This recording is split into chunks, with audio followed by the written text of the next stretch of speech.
अस्सलाम वालेकुम स्टूडेंट्स, आज का जो हमारा टॉपिक ऑफ डिस्कशन है वो है relative atomic mass. 9th class की केमिस्ट्री का टॉपिक है। इसमें हम लोग बताएंगे कि रिलेटिव एटॉमिक मास क्या है और किस तरह किसी एलिमेंट का रिलेटिव एटॉमिक मास हम लोग निकालते हैं। रिलेटिव एटॉमिक मास जो है, आप जानते हैं कि साइंटिस्ट ने इस चीज़ का जो ज़रूरत पेश की, महसूस की कि यार दुनिया में 118 एलिमेंट हैं, एक एलिमेंट दूसरे एलिमेंट से कितना भारी है। किसी का एटॉमिक मास कुछ है, किसी का कुछ है, लेकिन एक एलिमेंट दूसरे एलिमेंट से कोई हल्का है, कोई भारी है। कितना भारी है, निस्बतन कितना भारी है। बच्चे इतने बैठे हुए हैं, एक बच्चे का वजन है जी 35 किलो, एक का वजन है 28 किलो, एक का वजन है 42 किलो, एक का वजन है 22 किलो। अब ये निस्बतन बच्चों का वजन में फर्क आ रहा है, कौन किससे कितना भारी है। कोई एक पैमाना तो रखे ना, आप लोग तो पैमाना बनाए। उस पैमाना बनाने का मेरा नाम जो है ना, वो हमने कहा है कि वो रिलेटिव एटॉमिक मास है। वो कार्बन 12 को हमने पैमाना बनाया। कार्बन 12 का मास होता है 12। कार्बन 12 के मास का 1/12वां हिस्सा पैमाना बना लिया, वो बनता है 1। उसके लिहाज से मैग्नीशियम का मास मसलन 24 है। 24 कार्बन 12 के 1/12 से 24 गुना भारी है। सोडियम का मास है 23, वो 23 गुना भारी है। सल्फर का मास है 32, वो 32 गुना भारी है। कैल्शियम का मास है 40, वो 40 गुना भारी है। इस तरह एक पैमाना बना लिया हमने। उस पैमाने से हमने माप लेते हैं कि किसी एलिमेंट का मास कितना ज्यादा है, कितने गुना भारी है। आज उसी चीज के ऊपर हमने डिस्कस करनी है कि ये सबसे पहले तो साइंटिस्ट इस बात को नहीं मान रहे थे कि एटम है कि नहीं है। फिर एटम बनाया, एटम के सब एटॉमिक पार्टिकल बनाए, इलेक्ट्रॉन, प्रोटॉन, न्यूट्रॉन कहाँ कहाँ घूमते हैं, किस तरह घूमते हैं, वो सारी बातें हमने की।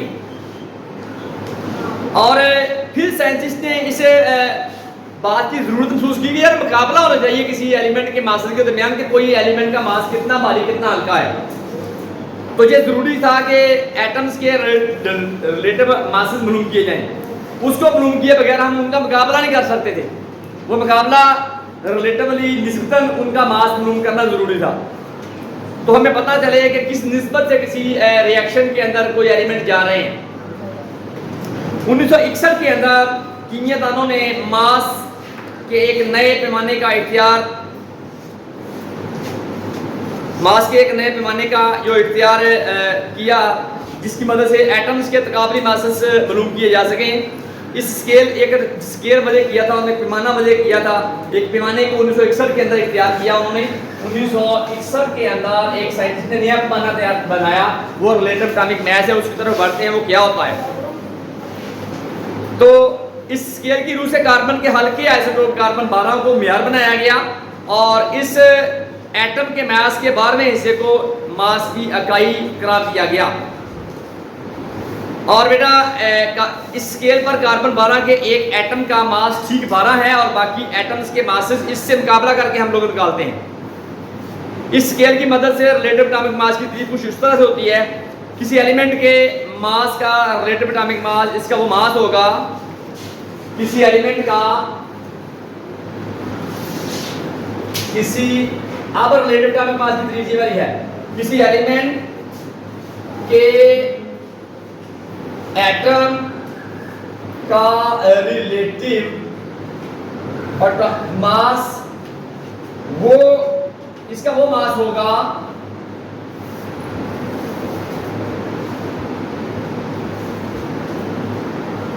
जिसको कार्बन 12 के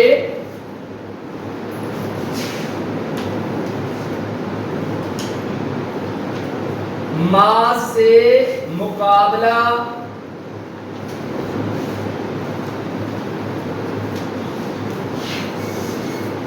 करके निकाला गया हो।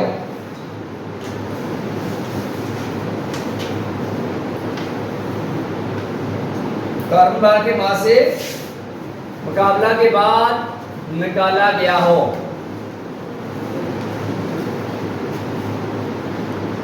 एलिमेंट के relative atomic mass unit atomic mass unit में दर्ज किया जाता है। किसी एलिमेंट के रिलेटिव एटॉमिक मास को AMU में दर्ज किया जाता है। जिसको AMU में इजाफा करते हैं, atomic mass unit, atomic mass unit. बेटा किसी भी एलिमेंट का एटॉमिक मास जो होता है, रिलेटिव एटॉमिक मास, उसको एटॉमिक मास यूनिट में इजाफा करते हैं। किसी एलिमेंट का, एटम का रिलेटिव एटॉमिक मास वो मास है जिसको कार्बन 12 के मास से मुकाबला करके निकाला गया। असल में कार्बन 12 के मास का 1/12वें हिस्से से मुकाबला करके 1/12वां हिस्सा 1/12 से मुकाबला करके निकाला गया। असल में चीज ये है जो कि कार्बन के मास का 1/12वां हिस्से के बराबर होता है, यानी कि AMU is equal to carbon 12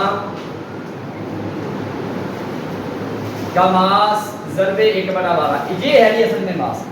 किसी एलिमेंट के एटम का रिलेटिव एटॉमिक मास वो मास होगा जिसको कार्बन 12 के मास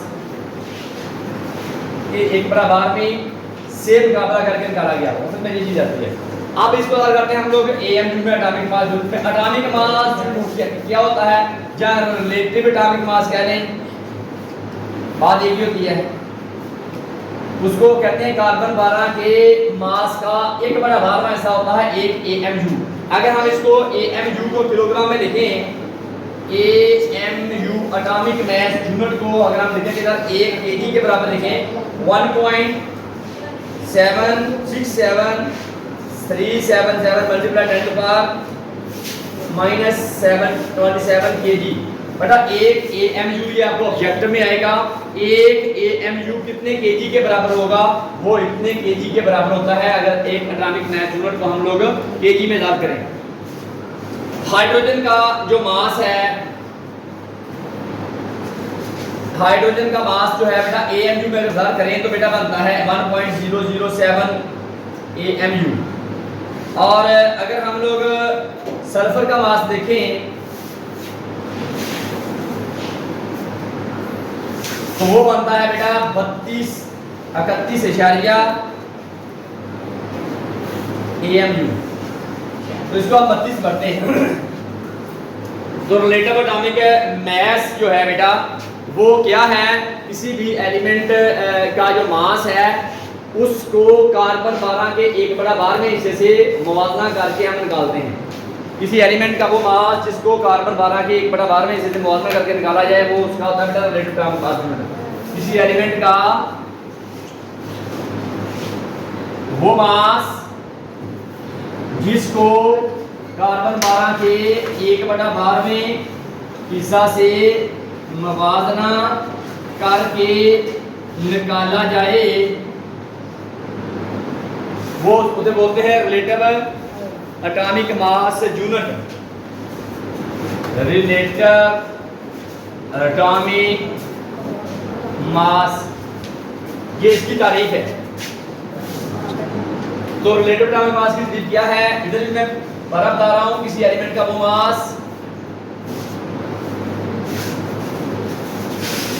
मास जिसको कार्बन 12 के 1/12वें हिस्से से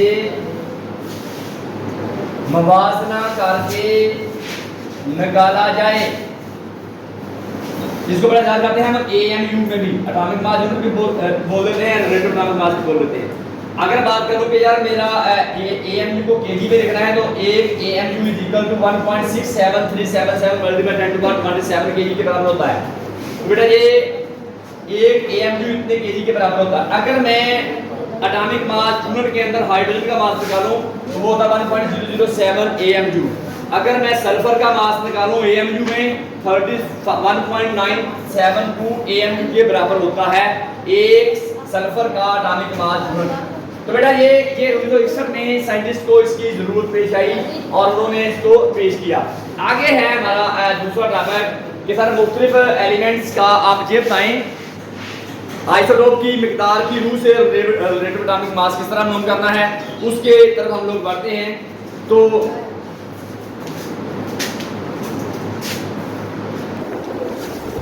बेटा ये आइसोटोप की मिकदार की मदद से हम लोग रिलेटिव एटॉमिक मास हम लोग करते हैं। तो इसमें देखिएगा, आप जानते हैं कि जिस तरह मैंने बताया था आपको कार्बन के 3 आइसोटोप होते हैं, कार्बन 12, 13, 14। हाइड्रोजन का 3 आइसोटोप है, प्रोटियम, ड्यूटेरियम और ट्राइटियम। तो उसमें मास नंबर वेरी कर रहा होता है। तो सर ये आपने ये कहा है कि किसी एलिमेंट के मास का मुवाजना कर लें, किसी एलिमेंट के मास के का एक कार्बन 12 के 1 बड़ा 12 से मुवाजना कर लें। कार्बन 12 का मास 1 है, 12 है, 1 बड़ा 12 से मुवाजना कर लें, उसका मास निकल आएगा। तो इससे मुआवजा कर लें। सब आप कार्बन की बात करें या किसी और एलिमेंट की बात करें, उसमें एक आइसोटोप के अंदर 3 मास होते हैं, 4 मास होते हैं, 5 मास होते हैं। आइसोटोप 2 2 3 3 4 4 5 5 होते हैं एक एलिमेंट के। अब उसके बारे में क्या ख्याल करेंगे आप? उसके बारे में हमें क्या बताएंगे आप लोग? उसके बारे में हमें किस तरह पता चलेगा सर किसी चीज़ का रिलेटिव एटॉमिक मास किस तरह मालूम करना? बेटा उसका तरीका कार ये होता है, रिलेटिव एटॉमिक मास हमने किसी आइसोटोप का मालूम करना है, उसमें ये है रिलेटिव एटॉमिक मास निकालने बेटा उसका, और जिसको हम लोग m से दर्ज करते हैं, और कुदरती तौर के ऊपर उसकी कितनी मिकदार पाई जाती है उसको हम लोग p से दर्ज करते हैं। कि मतलब हमारे पास एक एलिमेंट है क्रिप्टॉन, उसके रिलेटिव एटॉमिक मास है उसके एक आइसोटोप का 80, वो कुदरती तौर के ऊपर कितना पाया जा रहा है? 2%। अगला उसका आइसोटोप उसका एटॉमिक मास है 82, वो कितने % पाया जा रहा है? कुदरती तौर के ऊपर 12%। ठीक है।